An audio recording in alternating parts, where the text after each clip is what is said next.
TikTok versus reality. बताइ थाकेर sale tumour खाइला त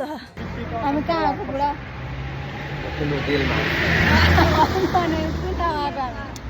It's Bali Terrace Farm. Rice फार्ममा गभर्मेन्ट फन्डेड हो रे यो चाहिँ त्यहाँ युपीतिर छिर्नुभन्दा अगाडि जस्तो लगाइदिँदो रहेछ ब्यान्ड मात्रै छिर्न पाउने रहेछ अदरवाइज दिने रहेन रहेछ हामी जाँदैछौँ आज अनि के भन्दो रहेछ यो टिकटहरू हामीलाई पर पर्सन कति पर्यो अरे टिकट 50,000 50,000 टिकट ल 50,000 टिकट लाएर एउटा प्लास्टिकको ब्यान्ड बाँधियो अनि हेर्न चाहिँ के आएको भन्दा हामी धान रोप्या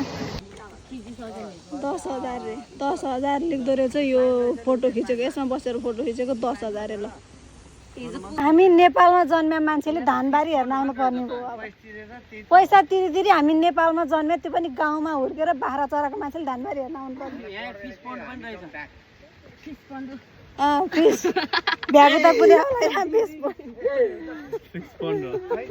होला फोटो पुरा फोटो खिच्न रेडी छ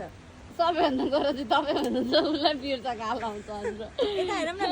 यो अस्ट्रेलियामा बस्ने मान्छे सब काला हुँदो रहेछ होइन कोरियातिर यो जापानमा बस्ने चाहिँ गोरो गोरो हुँदो रहेछन् के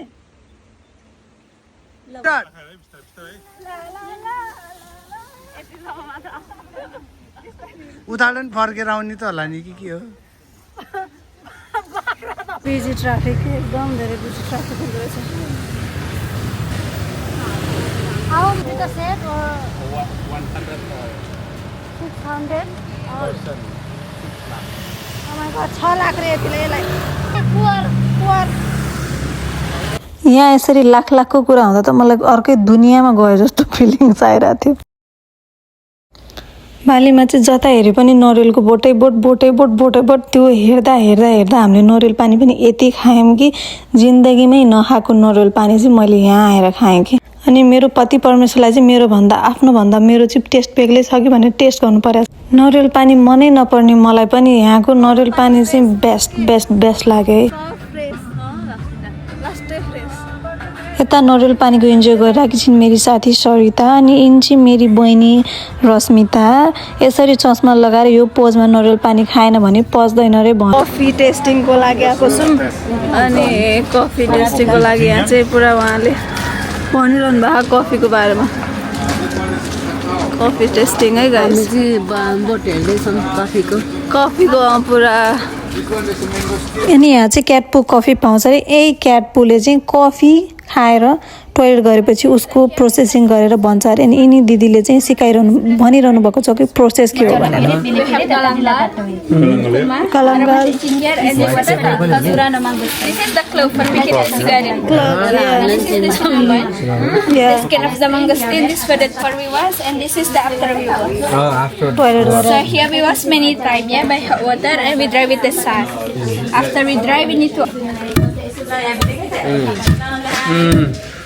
नेपालमा मकै भटास भुटेको कला चाहिँ मैले यहाँ आज आएर यो coffee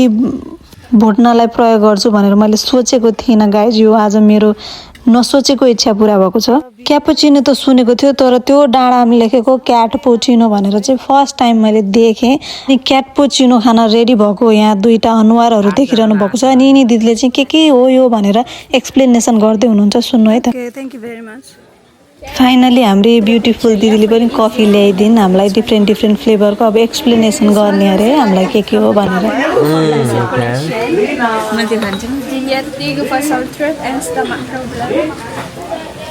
Fried rice, go for strong ball and high touch.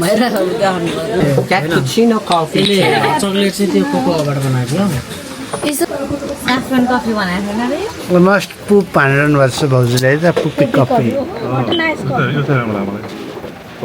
है कस्तो मिठो सबै मिठो यो पनि मिठो हो बाली कफी नसुगर हो यो एभोकाडो सबै सिप हान न त एकजना ब्याचलर ह्यान्डसम केटा क्याटपुचिनो कफी इन्जोय गरिरहनु भएको छ कृपया उहाँलाई मन पराउनेहरूले यसो कमेन्ट पनि गरिदिनु होला लानुपर्छ अरे सुटीहरू त है के कफी खाएको बुढा टीहरू लगाउन अनि कफी पनि Cappuccino. यो टी चाहिँ मलाई बिराला गुहान मान्छे नामै थाहा भएन कि सरी यताउता यहाँनिर चाहिँ यस्तो डिफ्रेन्ट डिफ्रेन्ट भेराइटीवाला कफीहरू पाउँदो रहेछ हामीले पनि अलिअलि किन्यौँ हामी चाहिँ नेक्स्ट यो river club waterfall okay waterfall जता हेऱ्यो नि हरियाली राम्रो यति राम्रो थियो कि मनै लोभ्याउने अनि हाम्रो गाइजहरू टिकट काटिरहनु भएको छ यो चाहिँ म थाहा छैन के भनेर भटाएर चाहिँ बिचबिचमा मान्छेहरू डिस्टर्ब भनिरहेछन् ठाउँ हुँदैन त अनि हामीले यहाँ फ्रन्टमा टिकट काटेर चाहिँ हामीले वाटरफल अब त्यो होटल जस्तो छ अनि त्यस पछाडि त्यहाँबाट चाहिँ एकदमै स्विमिङ पुलहरूदेखि लिएर रिजोर्ट टाइपको एकदम धेरै राम्रो थियो हामीले चाहिँ टेबल खास गरी एउटा नर्मल खालको डाइनिङ एरियामा टेबल पायौँ त्यस पछाडि त्यही बुक गरेर हामी गयौँ लेफ्टबाट हामी फाइनल्ली चाहिँ आफ्नो मेन लोकेसनमा आइपुग्यौँ अनि यहाँ बसेर चाहिँ आफ्नो फुड इन्जोय गर्दै उतापट्टिको झरनाहरू हेर्ने चाहिँ एकदमै राम्रो थियो हामीले यहाँ आफ्नो फुड इन्जोय गरेर अनि त्यस पछाडि यहाँबाट चाहिँ लाग्यौँ हामी झरना हेर्नतर्फ अब फ्रन्टबाट वाटरफल त हेर्नै पर्यो होइन भने त यहाँको त त्यो अर्थ नै रहेन नि होइन त त्यही भएर हामी लाग्यौँ गाइज फ्रन्टबाट चाहिँ वाटरफल हेर्नतर्फ खास गरी मलाई त टाइटेनिक पोज दिएर बुढासँग पुरा एउटा भिडियो फोटो नै खिच्न मन थियो तर के गर्नु त्यहाँसम्म जाने हिम्मतै आएन यस्तो चिसो थियो भनेर लुगा त लगेको तैपनि हामीलाई त्यहाँसम्म जाने हिम्मत आएन यहाँबाट यो मनमोहक दृश्य हेरिसकेपछि चाहिँ अब हामीलाई अल्छी लाग्यो त्यस पछाडि हामी फर्क्यौँ उहाँहरू दुईजना चाहिँ हिँड्दै हुनुहुन्छ ब्याग बोकेर अगाडि हामी पछाडि छौँ र यहाँनिर आएर बाटोमा जाँदा जाँदै उहाँहरू दुई चारजनालाई चाहिँ हामीलाई प्रणाम गरेर फेरि आउनु है भनेर भन्नुभएको थियो तर अनफर्चुनेटली हामी जाँदैनौँ यो पेन्टिङ चाहिँ कसले बनाएको होला दुई चारजना मेरा साथीहरूको याद आयो मलाई यो पेन्टिङ हेरेपछि घुम्न आएको ठाउँमा कामको याद नगर्नु भनेको दुई चारजना मेरा कामका मान्छेहरू जस्तो मैले देखेँ यो पेन्टिङ त्यस पछाडि हामी फाइनली आइपुगेको छौँ हाम्रो थर्ड भिल्लामा यहाँको लोकेसन एकदम एस्थेटिक अनि स्विमिङ पुल चाहिँ आई डोन्ट नो के सोचेर बनाएको मैले बुझिनँ बाथटब भन्दा अलिकति ठुलो बनाउनु भएको थियो तर otherwise all the things are very good है You have to be mermaid tonight. Yes, mermaid. You know mermaid? Yeah, The fish I know. in the pool.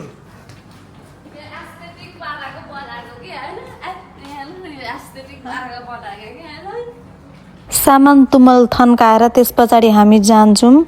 Massage गर्नतर्फ हाम्रा बुढाहरूले चाहिँ हामीलाई छोडेर मसाज सेन्टर खोज्न जाँदै हुनुहुन्छ गइसक्नु भएको छ खासमा नु है त अब पुरा रेडी मसाज लिनलाई रेडी हुनुभएको मेरो पति परमेश्वर मसाज लिनलाई पल्टाएर बस्या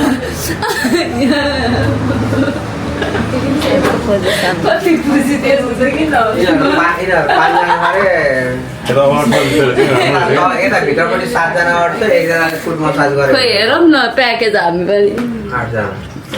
अन्त यहाँ त जानु न के छ त डबल छ त यत्रो जना गरे हैन लगाउने बेला गाडीहरूले के कस्तो भयो एक्सपिरियन्स बबाल तर ज्यान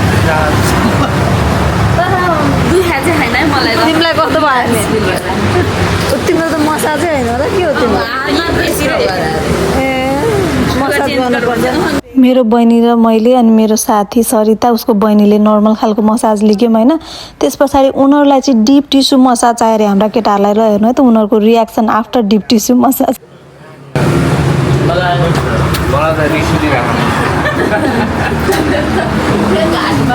हामी हन्तकालीहरूलाई चाहिँ अब भोक लाग्यो त्यस पछाडि हामी जाँदैछौँ इन्डियन रेस्टुरेन्ट यहाँ पुग्यौँ यहाँ पुगेर चाहिँ हामीले अनेक थरी बिरयानीको भाउ हजुर भाउ के मगायौँ त्यस पछाडि माथि रहेछ क्लब हामी गयौँ अलिअलि हल्का डान्स हान्यौँ भनेर त्यो पनि हिन्दी सङमा गायौँ